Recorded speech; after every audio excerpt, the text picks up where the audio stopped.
Destiny টি প্ল্যান্টেশনের নামে তাদের এই কোম্পানি রেজিস্ট্রেশন হওয়ার পরে গাছ বিক্রি করার কোনো প্রোগ্রাম ছিল না সেই রেজিস্ট্রেশনে, কিন্তু তারা তারপরেও 2006 থেকে 2009 সাল পর্যন্ত প্রায় 5,000 কোটি টাকার গাছ বিক্রি করেছিলেন এবং সেই গাছগুলি বিক্রি করার পর 2009 সালে ওনারা হাইকোর্ট থেকে একটা কোম্পানি আইনের একটা ম্যাটারের উপরে ওনারা একটা অনুমোদন এনেছিলেন। সেখানেও হাইকোর্ট বলেছিলেন যে জীবিত এবং তাড়ানো গাছ এবং একটা সাইজ বলে দিয়েছিলেন যে এই পর্যন্ত গাছ থাকলে আপনারা বিক্রি করতে পারবেন, কিন্তু বাস্তবে এই ধরনের কোনো কাজ ছিল না।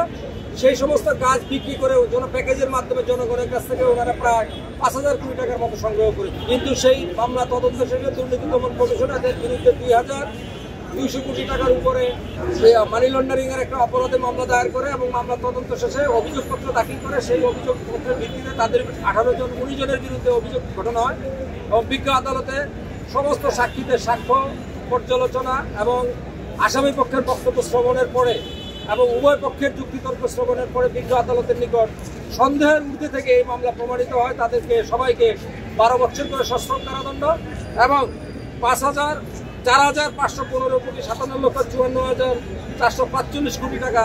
অর্থদণ্ড করেছেন এবং 6 মাসের ভিতরে এই অর্থদণ্ডের টাকা পরিশোধ না করলে সরকার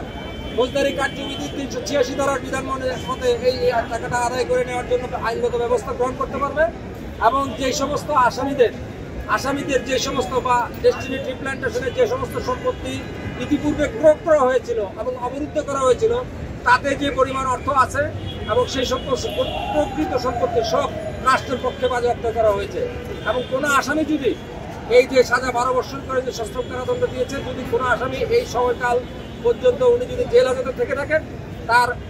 কারাদণ্ড থেকে সেই সময়কালটা বাদ যাবে এবং যারা এখন পর্যন্ত মানে সেই সময়কাল পূর্ণ করতে পারে নাই তাদেরকে জেল হাজতে থাকার জন্য নির্দেশ দেওয়া হয়েছে। আর আমি মনে করি ডেস্টিনি টি প্ল্যান্টেশনের এই আজকের এই মামলার মাধ্যমে ডেস্টিনির যত কার্যক্রম আছে সমস্ত কিছু রাষ্ট্রের আইন অনুযায়ী এই আদালতের রায় বহাল থাকা পর্যন্ত সমস্ত কিছু হবে। কোনো কার্যক্রমে